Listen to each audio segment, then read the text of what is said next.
Hey folks, so I'm doing one by myself this time, all by myself. Thanks very much to all the guests that I've had the last couple weeks, but wanted to do a quick one. This week is pretty busy for me, so I'm doing a short one for this Saturday ahead of time, so I can have all my videos set for the week. So this one, I believe, was a subject that was suggested by somebody, but I can't remember who, and it was probably by multiple people. But on this episode, I'm going to go over kind of where my interest in voice acting came from. As a lot of you guys may or may not have seen, I've been doing this series the last couple weeks called Did You Know Voice Acting, which I'll have some links to the first couple episodes that I put up here and some annotations for you. It's basically a Did You Know Gaming style in presentation type of trivia, short documentary kind of show with just lots of information about voice acting things that I've amassed over many years. And it just all spawned from I found that people are kind of interested in this sort of stuff, and I thought, hey, this might be something worth talking about. So I decided to make a show out of it. And Did You Know Gaming apparently liked the first episode, so that was enough for me to want to keep going with it. And it's been turning out pretty good. I've been able to get one out each week, and so I figured I'd talk a little bit about kind of just where the interest came from. So weirdly enough, fans of Tome will be maybe surprised to find out that it actually kind of ties into the origins of Tome as well. So for those of you who don't know the story, I'll surmise it real quick. Basically, Mike Lucas, my best friend, moved away in middle school. He moved to New Jersey, and I was still living in New York at the time. And we were keeping in touch over the internet, and mostly through Instant Messenger and stuff. But there was a tvtome.com, which was a site that was kind of like Wikipedia before there was Wikipedia, and it was just about TV shows and movies and things like that. And so I would go on that site, and there was a forum. There was a message board that I would go to. And I invited Mike to come join me on there, and so we met a lot of our first friends, our first internet friends that were on there, including a lot of the people that the Tome and TTA, TV Tome Adventures characters were based on. So that's where a lot of that came from. But while we were on this site, one of the features that they had, aside from just the message board, was that they had individual articles about every single staff member and cast member of different shows.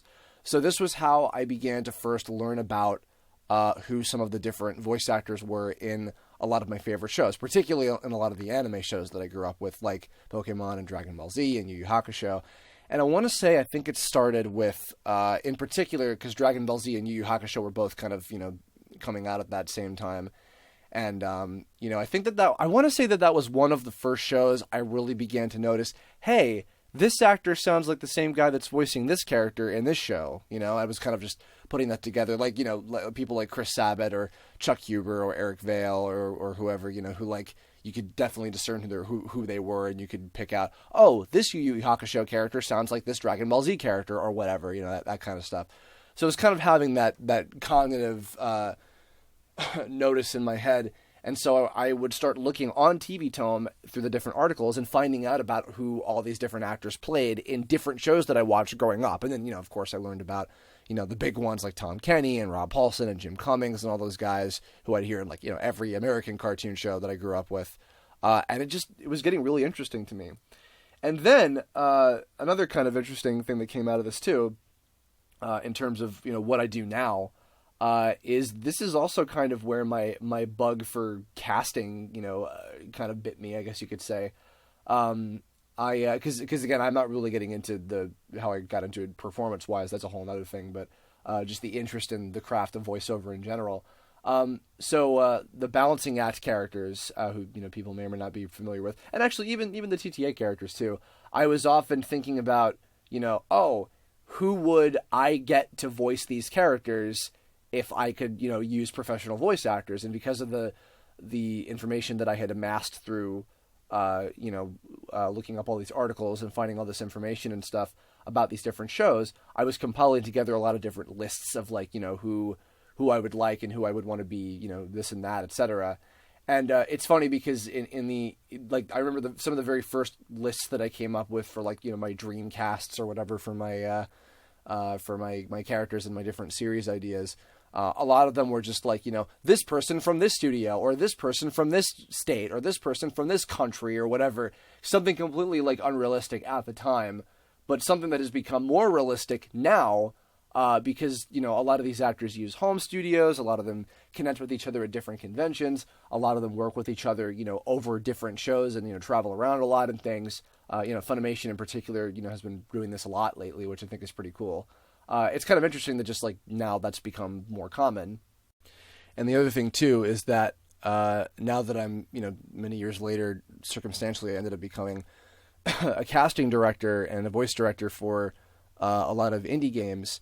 And I've held auditions for people and whatnot. And because of a lot of the professional contacts I've made, and home studios have become, like I said, more common with people, now it's crazy to me that I'm getting to work with and, meet and talk with and even become friends with some of these people that I like wanted to have voice my characters, when I was like 13, 14 years old or whatever, it's pretty incredible. And also on a similar note, I remember at one point I was always thinking about, I'm not going to settle, I'm not going to wait to, not be able to get the people that I want to work with. And I remember I was once told by this guy, Alex Gardega, who's this artist here in Long Island who I've worked with a couple times before.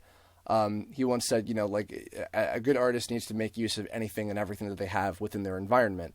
And, that kind of got me thinking. And then, as I got to make use of a lot of the actors that I work with now, who I just met over the internet, and I, continued to get to know and work with and see them, grow a lot. And people who I've worked with for many years, like Edwin and Chris Zito and Kira, a lot of people like that, and recent folks like Martin and Shady and Casey, etc.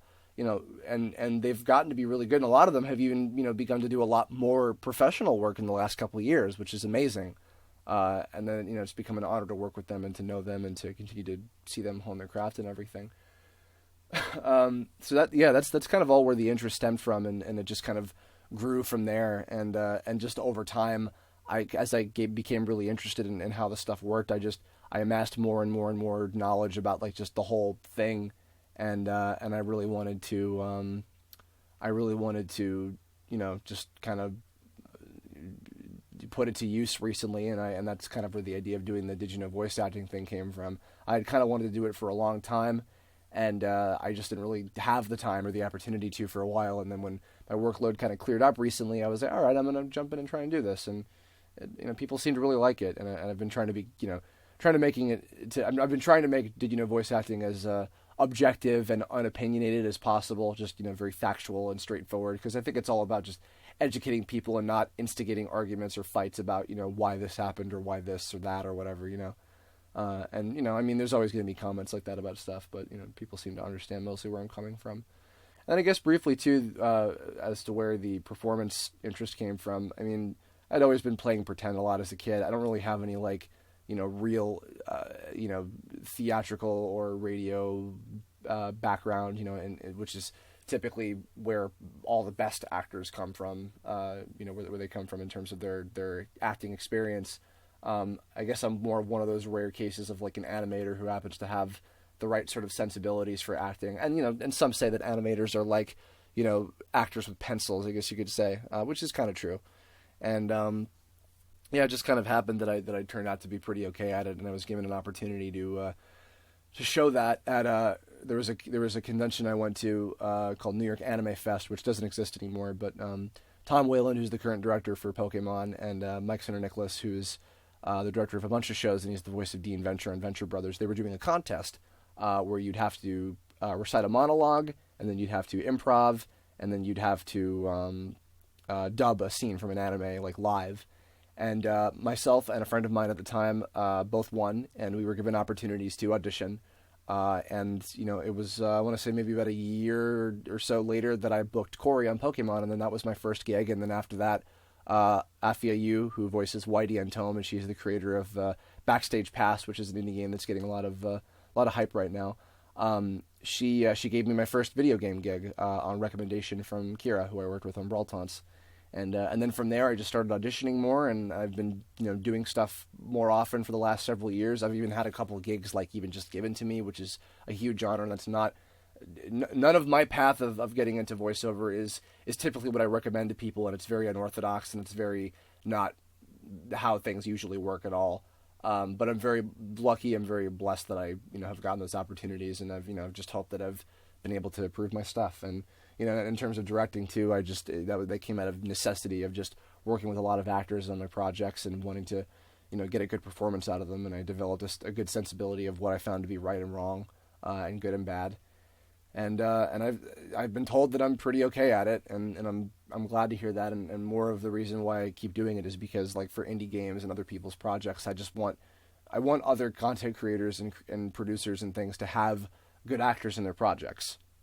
It comes entirely from just wanting to help people and give them good resources and help create a better product, I guess, in the long run, to sound kind of businessy about it. But yeah, that's where it all stemmed from, and that's kind of why it's continued. And I'm glad to see that people are interested in it. So, I hope you've enjoyed the first couple episodes. I'm going to try and get these out every Tuesday if I can. But, that'll do it. So, in the comments below, let me know, where did your interest in, if you guys have any interest in voiceover, whether it's, doing it or just the trivia of it or knowing about it or whatever. Where did that first come from for you? Let me know below. And also, if you have any other ideas for future Kirblog topics, let me know in the comments as well. Or you can tweet, tumble me, Facebook me, whatever you want. I always word that weirdly when I say that. Let me know. And also, go check out Tome Episode 4 Part 2, which I just put up on YouTube earlier this week. And also the Tome Episode 4 commentary featuring myself and Devin Mack, the voice of Raccoon, who is also a voice director, weirdly enough. So that kind of ties in perfectly. I didn't even think about that. But if you're interested, and also there's some information about the casting process for the main characters of Tome in that commentary. So go take a listen. Hope you enjoy it. Thanks again for listening, and I'll see you guys all next time. Later.